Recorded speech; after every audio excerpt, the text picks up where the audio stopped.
Il y a environ 3 mois, j'ai reçu un mail d'un prénommé Danil qui m'invitait à une expérience incroyable dans le désert. Ça m'a fait un peu peur, mais étant donné que je demandais dans toutes mes prières la possibilité de voyager, j'ai évidemment dit oui sans réfléchir plus d'une seconde. C'est donc comme ça que je me suis retrouvée à marcher, manger, dormir, rire et aussi pleurer un peu au beau milieu du Sahara avec 5 inconnus dont je ne connaissais même pas les prénoms avant de partir. Laissez-moi juste vous les présenter très brièvement, histoire juste que vous vous sentiez immergé avec nous. D'abord, il y a donc Danil, l'organisateur et le fondateur d'Explore-Attitude. Ensuite, il y a Yacine, le mec qui, vous le verrez, n'arrête jamais de rire, de danser et de chanter. Puis il y a Paul, le mec clairement avec le taux de mélanine le moins élevé du groupe, expert en photo et apparemment en feu de camp. Enfin, il y a Cédric et puis Nesrine. Et ouais, Dieu merci, je ne me suis pas retrouvée dans ce voyage qu'avec des hommes. Bref, je vous en dis pas plus parce que perso, je déteste les intros qui spoilent tout, mais je vous invite vraiment à vous sentir voyager à travers cette vidéo et à réfléchir avec moi pendant toutes les réflexions que j'ai eues. Vive le voyage, vive le Maroc, vive le Hatay, vive les souvenirs qu'on a la chance de se créer et vive les humains. Allez, bonne vidéo. Bon, là je peux plus reculer, je pars demain matin à 5h de chez moi. Il est donc l'heure de l'activité que j'aime le moins au monde. J'ai nommé faire mon sac, faire ma valise. Non, quoique j'ai grave menti, la pire activité du monde c'est la défaire. Si je me mets pas de coup de pied au cul, je suis capable de laisser traîner mon sac de voyage genre pendant 3 semaines avant de le vider, de faire les lessives et tout. Bref, donc écoutez, on va remplir ce petit sac, j'ai même pas encore enlevé l'étiquette, MDR. Mais en fait déjà pour ma défense, là c'est même pas juste que j'ai la flemme de faire ce sac, c'est que j'ai peur de faire ce sac parce que je pense que je vais complètement le foirer. Déjà parce que je vais faire un voyage que j'ai jamais fait. Enfin, j'ai jamais fait de voyage comme ça, genre de trek, où faut marcher et tout. Carrément, j'ai dû aller m'acheter des chaussures de randonnée, enfin bref. Donc déjà, rien que ce genre de voyage, genre dormir en tente et tout, c'est un peu nouveau pour moi. Mais là, je me suis pas arrêtée juste à cette nouveauté, MDR, sinon ce serait trop simple. Non, c'est qu'en plus, au-delà du fait que voilà, j'ai jamais fait de voyage comme ça, bah la meuf s'est dit que c'était une bonne idée de également que ce soit son premier voyage en tant que voilée. Donc ça me fait toujours bizarre de dire ça. Mais non, ouais, c'est juste que du coup, là, comme je vais porter le hijab cette semaine, il n'y a pas que le hijab qu'il faut porter, genre ça en soi c'est facile. Genre je suis allée acheter des petites cagoules et tout comme ça, c'est facile à enfiler. Genre ça c'est la cagoule Nike. Big up à Sophia BNB parce que j'avoue je me suis grave laissée influencer, comme je voyais tout le temps qu'elle avait celle-là, je me suis dit ok c'est qu'elle doit être bien. Donc voilà, merci Sophia. Hijab en soi c'est pas compliqué, mais c'est tout ce qui va avec. C'est-à-dire c'est les vêtements, parce que vous savez quand vous portez le voile, il y a aussi toutes les autres parties du corps à couvrir quoi. Enfin tu peux pas te balader en crop top quand tu mets le voile, tu vois ce que je veux dire. Sauf qu'en plus comme on va quand même être dans le désert, il va faire chaud la journée. Donc la journée je vais pas pouvoir me balader en pull. Sauf que comme ça fait pas longtemps que voilà je m'habille plus modestement et tout, j'ai pas vraiment d'entre-deux entre genre mes débardeurs et mes pulls. Vous voyez ce que je veux dire? Donc voilà, j'ai pas du tout réfléchi à ça. Autant j'ai pensé aux chaussures de randonnée, j'ai pensé au sac, j'ai pensé à la veste polaire, autant j'ai pas pensé aux vêtements que j'allais mettre la journée, donc c'est pour ça que je suis grave stressée là, je sais pas ce que je vais mettre dans ce sac. Bref, écoutez, ce sera un problème pour plus tard. On va commencer par mettre les polaires. Ça j'ai piqué à mes parents, donc c'est plus genre des polaires de ski, mais ça va bien me servir pour la nuit. Il risque de faire très froid. Sac, mais je pense que je vais jamais avoir la place de tout mettre dans ce sac. Et encore, dites-vous, ça va, je prends même pas de sac de couchage parce que Danil en avait un en trop, le GOAT tout simplement. Et ouais, je suis en train de me rendre compte que le sac il est vraiment petit en fait. Je suis tellement un rat que je voulais pas payer de bagages cabine, parce que maintenant vous savez dans l'avion vous devez payer vos bagages cabine, genre même pas les trucs qui vont en soute, hein, juste le bagage que tu prends dans l'avion, mais maintenant ça revient genre à 80 €. Et moi je voulais pas, du coup j'ai juste pris le petit sac qu'on est censé glisser en dessous du siège dans l'avion. Et du coup une fois sur deux, Transavia ils sont trop chiants avec ça, donc j'espère vraiment mes pichets qu'ils vont pas me prendre la tête demain matin. Bon ok, commençons, parce que là je fais que parler mais j'avance pas beaucoup. Ok, alors déjà cette veste polaire prend la moitié du sac. Est-ce que c'est bon pour vous? Sinon putain du coup je vous ai même pas expliqué ce que c'est ce voyage, même si bon vous allez le voir dans le titre de toute manière, mais c'est d'un petit trek dans le désert. J'ai même pas relu le programme en fait, enfin j'ai lu le programme genre juste une seule fois il y a 2 mois quand Danil m'a contacté, mais sinon je suis même pas retournée voir le programme parce que je préfère un peu me laisser la surprise, genre je veux pas me spoiler. Mais en gros voilà, c'est un mec qui s'appelle Danil qui m'a contacté il y a 2 voire 3 mois maintenant je crois, 2 mois, et qui m'a invité en fait tout simplement à ce voyage. Donc c'est un organisme genre de voyage dans le désert qui l'a lancé. Donc je vous mettrai de toute façon le compte Insta, ça s'appelle Explore Attitude si je dis pas de bêtises. Voilà, j'espère que ça va être bien, sinon Danil tu auras une mauvaise pub de ma part. Non je rigole, je pense que ça va être trop bien. Donc je vous avoue je suis grave stressée déjà parce que voilà j'ai pas trop l'habitude de ce genre de voyage, mais c'est surtout qu'au-delà de ça, ça me give un peu des vibes de colo de vacances. Et moi en fait j'ai peut-être l'air comme ça mais je suis pas du tout sociable. Enfin je suis quand même très réservée, j'ai été traumatisée de toutes les colos de vacances que j'ai faites en étant adolescente, où à chaque fois j'arrivais pas du tout à m'intégrer dans les groupes, j'étais tout le temps la meuf un peu paumée, genre qu'on n'arrivait pas à cerner et tout, genre j'étais grave dans mon coin. Du coup bon ça va, aujourd'hui c'est bon, j'ai grandi et tout, puis là on va être un tout petit groupe, tout le monde a l'air trop sympa et tout, donc il y a pas de raison pour que ça se passe mal, mais j'avoue, j'ai quand même toujours un peu ces appréhensions quand je me retrouve dans des situation de groupe. Bref, les gens qui ont été harcelés au collège, je pense, vous savez, voilà, on a du mal avec les groupes, c'est les traumas, c'est comme ça, c'est pas de notre faute. Mais en tout cas, j'ai trop hâte. Bref, je parle beaucoup, mais j'avance pas beaucoup. Bon, ça c'est quoi? Ça c'est un tapis de prière portable, vous savez, Bref, c'est tout petit quoi, c'est hyper léger, il y a une robe aussi de prière dedans. Bref, c'est pour prier un peu partout où tu vas, donc c'est très pratique. Pareil, c'est une marque qui m'a envoyé ça, je vous mettrai aussi le compte Insta, parce que c'est une fille trop mimi. Même si je vous avoue que je le prends, mais je pense que ça va pas beaucoup me servir, parce que normalement, je vais avoir mes règles demain soir. Ça va pas trop me servir, et surtout les gars, ça va tellement être un calvaire dans le désert. Je vous passe les détails, on s'en fout, mais je suis quand même très inquiète sur comment je vais gérer des putains de menstrues mes 2 premiers jours en plein trek dans le désert. On n'aura pas de toilette. Enfin bref, et je vous jure, c'est aussi pour ça que je stresse là. Il y a trop de facteurs qui me stressent. Mais bon, Inch'Allah, ça va bien se passer.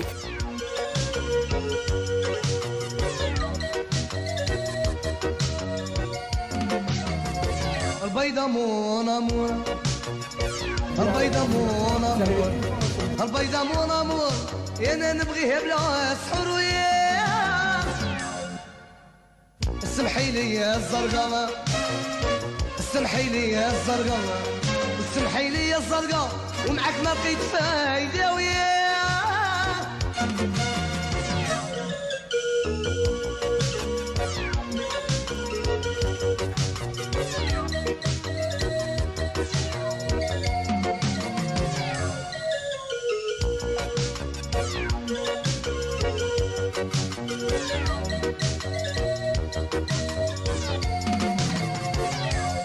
Exactement, comme ça. Mais non. On est sur une vraie dinguerie là. Mais peut-être c'est ton oncle, hein. C'est peut-être le daron que je n'ai jamais vu finalement. Il est parti chercher Julie, il lui a remis. Mais pour la petite histoire, mon daron c'était pas le lait, c'était des clopes lui. Il a dit je vais au tabac, je reviens et on l'a plus revu. Et c'est ok. C'est ok. C'est ok. Sans différence, les témoins. Sont-ils des simples créateurs ou des humains en quête de profondeur sur leur âme, leur espoir et leur passé? Yacine vient de rencontrer son oncle, c'est-à-dire le frère de son père. À suivre.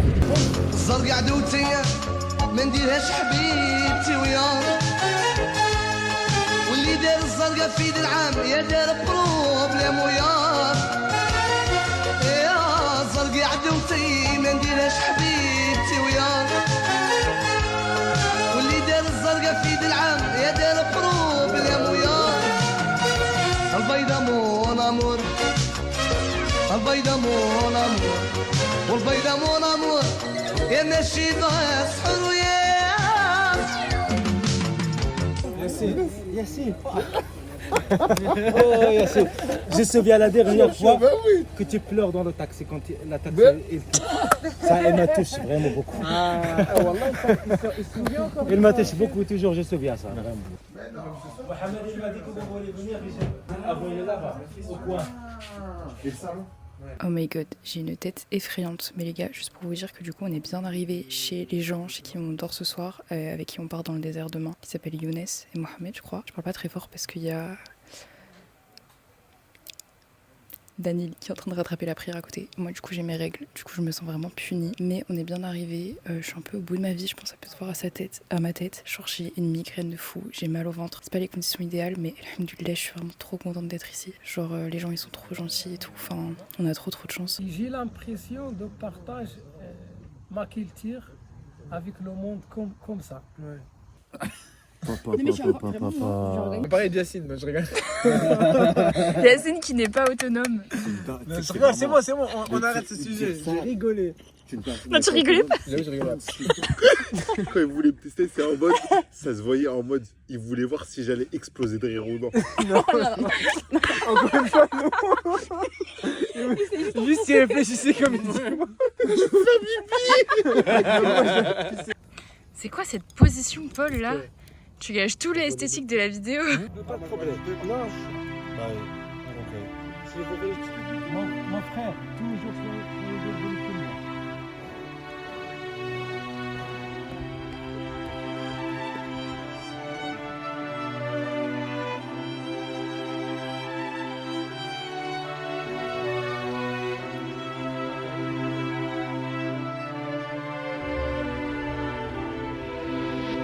Hashtag micro-trottoir de Non, Châtelet. là, en gros, ce qu'on va faire, le programme d'aujourd'hui, c'est on va visiter une casbah, donc un village un peu ancien d'ici, de la ville. Ensuite, on va dans une mosquée, pareil, qui est en ruine, ça fait des années. Enfin, on va rejoindre les dromadaires, on va les charger de nos sacs à dos, de la bouffe, de l'eau, des lits, des tentes, de tout. Et puis après, let's go, on va enfin pouvoir rentrer dans le désert. On a hâte, let's go. C'est parti.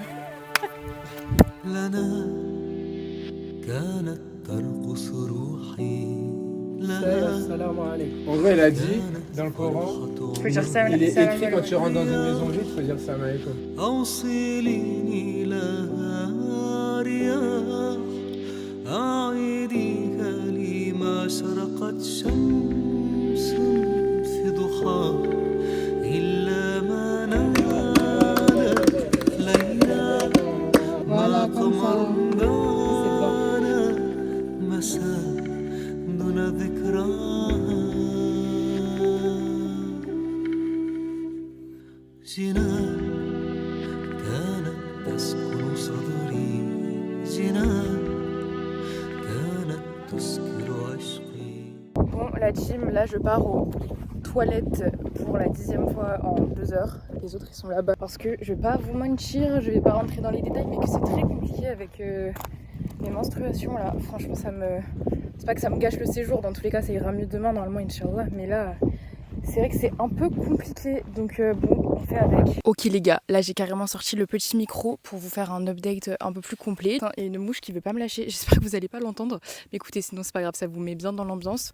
Les réseaux sociaux. Là du coup, je n'ai pas eu accès à internet depuis hier matin 8h. Là du coup, on est le lendemain, genre il est 15h là je crois, 14h. Donc voilà, je sais que ça peut peut-être sembler ridicule pour certaines personnes, mais je vous jure que pour moi, c'est un truc de fou. Enfin, en fait, je n'ai jamais passé aussi longtemps sans mon téléphone. Enfin, je suis en mode avion depuis hier matin 8h, du coup je n'ai pas enlevé une seule fois mon mode avion.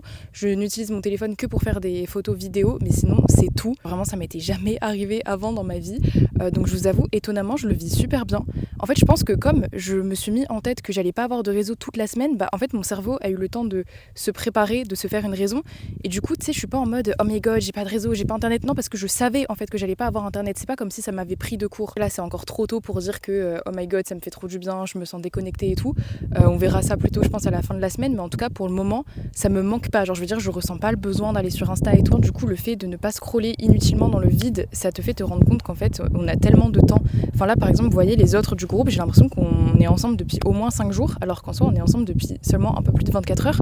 Mais comme en fait personne n'a de téléphone, ça fait qu'on est beaucoup plus genre obligé de se parler, d'apprendre à se connaître et tout. Du coup je sais pas, ce qui fait que ça renforce les liens je trouve. Enfin que voilà, j'ai l'impression d'être avec eux depuis grave longtemps. Carrément je vous avoue là ça m'oppresse un peu. Bon peut-être qu'ils vont mal le prendre quand ils verront ce vlog, mais genre c'est pas du tout contre eux que je dis ça, parce que franchement ils sont tous très très cool et tout, je suis trop contente. Mais c'est juste que vous savez, moi je suis très introvertie, j'ai beaucoup besoin de temps toute seule. Et même si là en soi ça fait qu'un jour et demi qu'on est ensemble, bah comme je vous dis, genre on n'a pas de téléphone, il y a aucun moment où vraiment j'ai pu être posée toute seule et tout, bah là ça commence déjà un peu à m'oppresser. Genre là il y a des conversations, j'ai la flemme de parler, je suis en mode genre waouh, laissez-moi profiter du silence du désert. C'est pour ça là aussi ça me fait un peu du bien de m'être isolée, genre juste pour waouh, genre en fait c'est aussi pour ça que j'avais hâte de ce voyage, pour juste écouter les sons de la nature, ne pas forcément parler, parce que là du coup vraiment ils sont tous très très cool et tout, et c'est trop bien d'apprendre à connaître des nouvelles personnes et tout, mais c'est vrai qu'on parle beaucoup et tant mieux, mais c'est vrai, je pense que je vais essayer à certains moments du séjour de un peu me mettre à part entre gros guillemets pour je sais pas, genre pour gamberger en fait, voilà, écouter les sons du désert. Et sinon du coup deuxième point par rapport plutôt du coup au voile, je vous avoue que là je le vis un peu mal. Je le vis un peu mal parce que du coup c'est la première fois que je fais vraiment que je fais un voyage où je suis voilée, première fois que je le porte vraiment H24 comme ça. Là vous voyez carrément je l'ai pas enlevé cette nuit parce que du coup il y avait les garçons et tout, et je vous avoue que je le vis très mal parce que déjà je me sens très très moche. En plus là du coup j'ai pas pris des beaux hijabs, j'ai juste pris des cagoules, donc c'est même pas forcément ce qui met le plus en valeur. Donc voilà, je sais que ça peut sonner un peu superficiel, mais franchement hier ça m'a mis un petit coup au moral quand j'ai vu ma tête et tout sur les photos que les garçons ont pris machin. J'étais en mode ah putain mais je ressemble à ça. Puis même genre moi d'habitude l'été, quand il fait chaud j'aime trop être en petit débardeur machin. Là du coup je me sens oppressée même avec mon legging là, j'ai trop envie de me mettre en short, genre de bronzer, de sentir le soleil sur ma peau. Faut que je sois indulgente avec moi-même, c'est un premier voyage comme ça avec le hijab et tout, donc c'est normal que ce soit pas facile.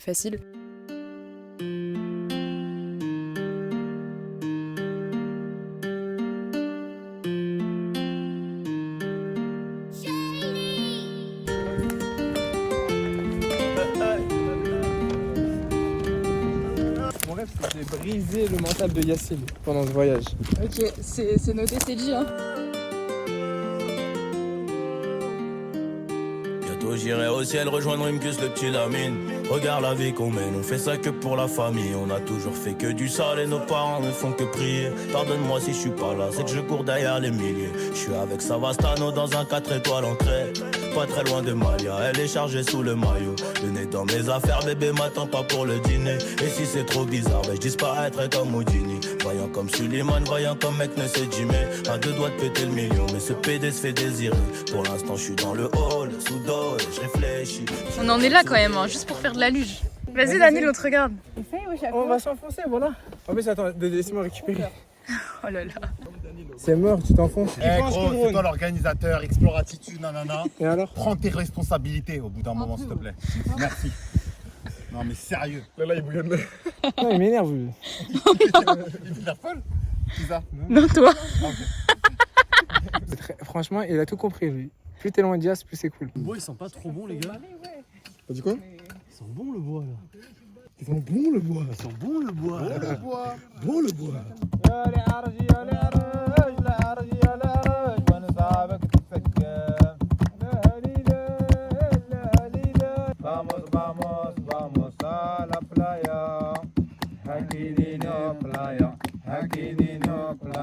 Hop, voilà mon campement personnel pour cette nuit. Toute seule, à la belle étoile. Si c'est pas beau ça. Bon, je vais me niquer la gueule avec ce flash, mais c'est juste pour vous dire que du coup, y a tous les autres qui dorment derrière cette dune là. Bon, vous voyez rien, mais là il y a une grande dune et ils dorment derrière. Dans un petit campement du coup qu'on a fait avec les bédouins, du coup dans une grande tente. Et moi vraiment j'ai dit ciao, c'est ciao, khalas, j'en peux plus de vos ronflements, je vais partir dormir toute seule à la belle étoile. Et vraiment les autres ils étaient en mode mais Cam, t'es sûre et tout? Et j'étais en mode mais oui je suis sûre, genre là je suis tellement au top du top. En plus j'ai même pas peur d'être toute seule dans le noir ou quoi, parce que subhanallah la lune, je sais pas si vous allez vous rendre compte, mais elle est immense, elle est hyper lumineuse, genre vraiment du coup ce qui fait qu'on voit hyper bien. Allahu Akbar, genre vraiment je me sens grave... protégée, je sais pas comment expliquer. Du coup là je vais passer ma meilleure nuit, Inch'Allah, j'espère juste qu'il y aura pas de bestioles qui vont venir monter sur moi et tout, c'est la seule chose qui me fait peur, sinon je suis trop bien posée là. Le soleil commence à se lever. Subhanallah, je vais avoir un lever de soleil tellement beau.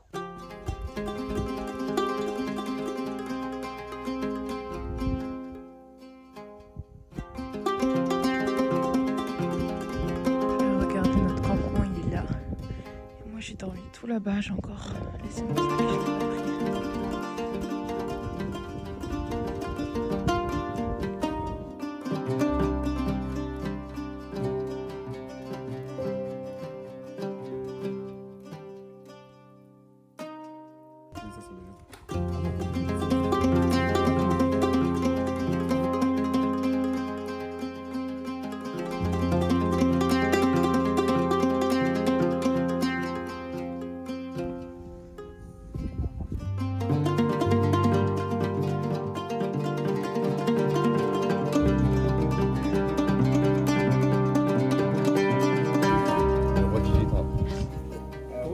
Dromadaire digital.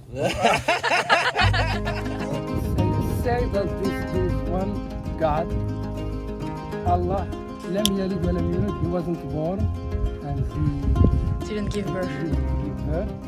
Allah loves Bilal too much and he was mentioned 4 times.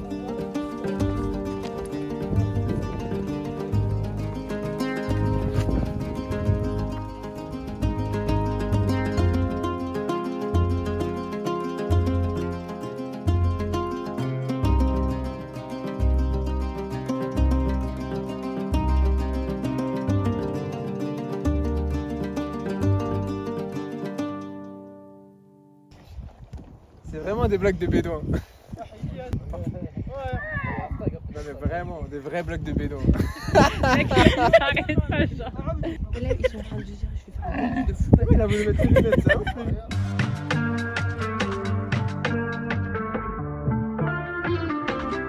J'ai grandi quand les rebeux c'était pas la mode. J'étais frais jusqu'en 2001 puis je suis devenu moche.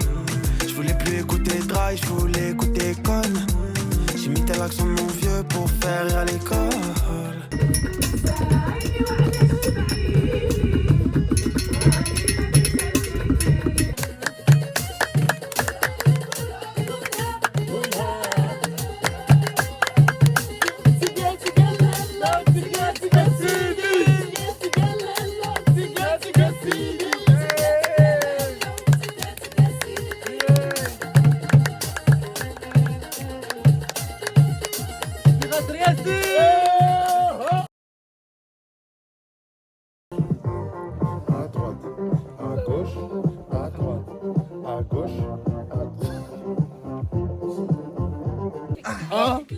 2. Vous me suivez? Allez. Allez.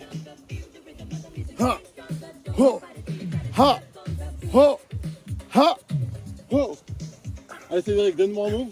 Un move? Ah ouais, donne-moi un move. Allez. Attends, je réfléchis. Montez de genoux, allez. Allez, le temps de trouver un truc quoi. C'est ça, t'es monté de genoux? Ok, burpees. Allez, le bassin, allez, tire le bassin. Ah oui. 5 ans plus tard, son fils me demandera une toffe. 500 000 albums plus tard, ma tête a pas gonflé. Le prochain s'appellera Destin, je vais tout vous raconter. Bientôt j'irai au ciel rejoindre Rimkus, le petit Lamine.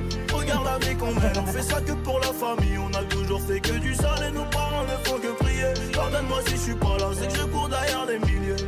Oh, oh, oh, oh, oh, oh. Pardonne-moi si je suis pas là, c'est que je cours derrière les milliers. Oh, oh, oh, oh, oh, oh. Pardonne-moi si je suis pas là, c'est que je cours derrière les milliers.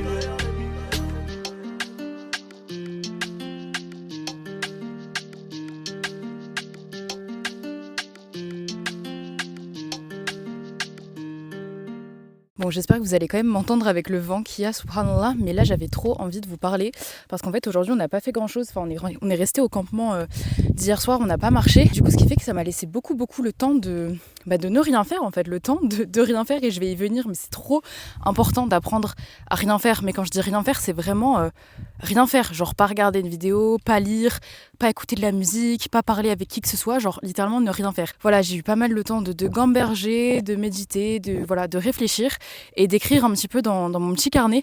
Donc je vais vous lire la première page parce que ça résume assez bien ma pensée finalement. Si je dois retenir une chose de ce voyage, c'est le néant, le vide, le rien, le silence, l'infiniment insignifiant est le plus important que tout. Même quand je suis avec les autres, ce vide m'appelle, ce vide est là et pour sûrement la première fois de ma vie, il ne me fait pas peur. C'est comme si Allah voulait me vider de ma substance pour me reconstruire à travers lui. Je suis au milieu du désert, physique comme mental, et la seule chose qui compte, c'est lui. Plus j'apprends à lui parler, plus je fais le istighfar et moins j'ai envie d'ouvrir la bouche pour autre chose. Le silence est si beau, si noble, il faut être certain de pouvoir rivaliser avec quelque chose d'aussi spécial. Bref, du coup, voilà, en gros, c'est vraiment là ce dont je suis en train de me rendre compte depuis 2 jours, c'est que je sais pas comment vous expliquer, mais j'ai l'impression qu'il y a un énorme vide, déjà tout autour de moi, parce que c'est pas que c'est vide, genre subhanallah, c'est magnifique le désert et tout, mais je veux dire, voilà, c'est vraiment très silencieux, c'est calme, il y a personne, je pense on est genre 20 personnes à des kilomètres à la ronde, donc on va dire que voilà, c'est le vide entre guillemets autour de moi, et c'est aussi le vide à l'intérieur de moi. Et en fait, ce vide à l'intérieur de moi, je l'ai plus ou moins toujours ressenti, comme je pense la plupart des êtres humains, parce que pour moi, en tout cas, pour les personnes croyantes, c'est un vide qui est destiné à être rempli uniquement par Dieu.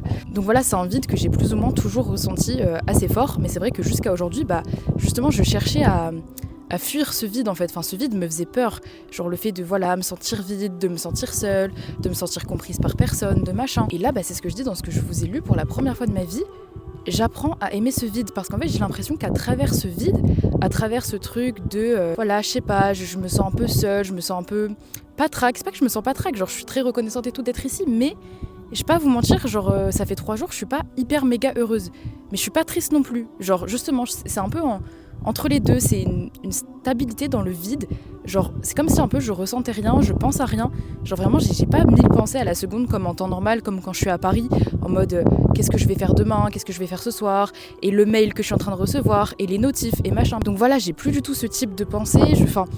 Voilà, c'est comme si j'étais plus vide que jamais, parce que j'ai rien autour de moi, j'ai rien dans ma tête, c'est pas que j'ai rien dans ma tête, mais voilà, bref, comme je viens de vous dire, c'est pas du tout le même genre de pensée que d'habitude, et du coup là, ce vide, il est à la fois un peu désagréable, parce que c'est quand même toujours un peu inconfortable et tout comme sensation, mais en même temps, hyper réconfortant, parce que c'est vraiment, comme je l'ai écrit, comme si Allah m'appelait à lui en mode, voilà, tu es en train de véritablement comprendre que ce vide, il y a que moi qui peux le remplir.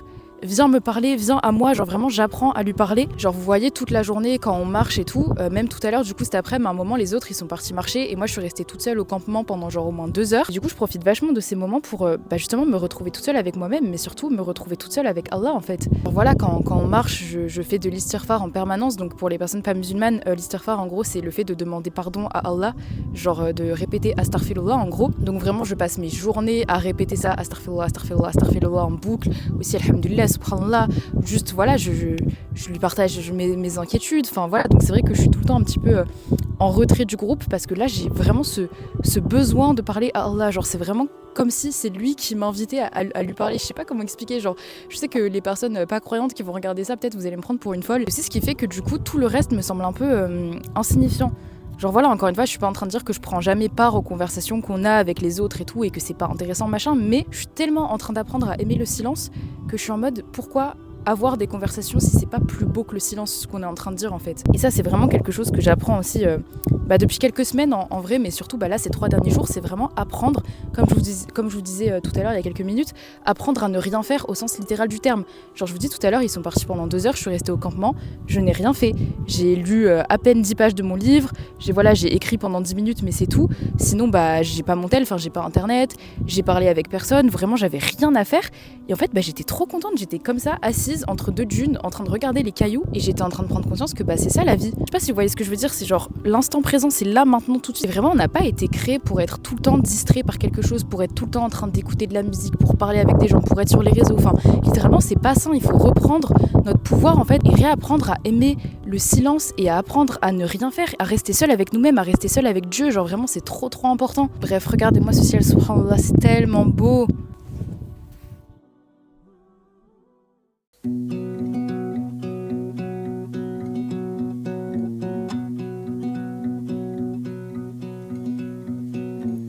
Rappelle-moi le jour et l'année, rappelle-moi le temps qu'il faisait. Et si j'ai oublié, tu peux me secouer. Et s'il me prend l'envie de m'en aller, enferme-moi et jette la clé. De rappel, dis comment je m'appelle. Si jamais j'oublie les nuits que j'ai passées, les guitares et les cris, rappelle-moi qui je suis, pourquoi je suis en vie. Jamais j'oublie les jambes à mon cou si un jour je fuis. Rappelle-moi qui je suis, ce que je m'étais promis. Rappelle-moi mes rêves les plus fous. Rappelle-moi c'est Ahmed, wallah, you are the best ever. شكرا بزاف. طعمها خير. Il nous a fait des trucs sur chacun. Incroyable. شكرا محمد. Bon, en gros, là, j'étais en train de vous expliquer la galère qui venait de m'arriver, c'est-à-dire que le taxi avait perdu mon sac. Oui, en gros, mon sac à dos était sur le toit du taxi et on l'a perdu en cours de route sur genre les 4 heures de trajet qu'on a fait. Donc j'étais un peu dépitée parce qu'il y avait quand même toutes mes cartes d'identité dedans, il y avait toutes mes affaires, enfin voilà, c'était un peu hard. Pour autant, j'ai quand même essayé de rester calme, en tout cas beaucoup plus calme que ce que j'aurais été il y a encore quelques mois. Vraiment, j'ai invoqué Allah, le chauffeur de taxi, il a été grave mimi, genre il a appelé tous ses collègues de la région pour qu'on essaye de retrouver mon sac et tout, et miraculeusement, subhanallah, il y a un de ses collègues qui a retrouvé mon sac genre à 1h30 de la ville où on était, de Ouarzazate. Du coup voilà, tout est bien qui finit bien, mais en vrai les gars, je vous ai pas tout montré parce que vas-y, j'allais pas filmer ça, mais je vous avoue que j'ai été assez éprouvée cette semaine-là, notamment parce que j'ai eu une énorme intoxication alimentaire en plus de mes règles au beau milieu du désert. Donc voilà, je vous laisse imaginer, honnêtement ça a été très très dur, mais bon alhamdoulilah, genre je sais que ces épreuves entre guillemets c'est juste pour tester ma foi, ma patience, ma résilience. J'espère vraiment que vous avez apprécié ce vlog autant que j'ai aimé le vivre en fait et le monter aussi. Et puis voilà, je vous fais de gros bisous et je vous laisse avec les images de la team qui fait littéralement n'importe quoi dans les studios de cinéma de Ouarzazate. Oh la lumière. J'ai juré, venez on fait le course-poursuite comme dans ST117. Venez, j'ai une scène de ouf. T'as vu quoi? Il passe dans les... Regarde. Sinon on va là-bas. Ah, il y a des caméras. Check s'il y a des caméras. Quand il arrive, il fait ça. Attends. Il y a des caméras. Après, il court comme ça. Qui a osé me défier? Taisez-vous!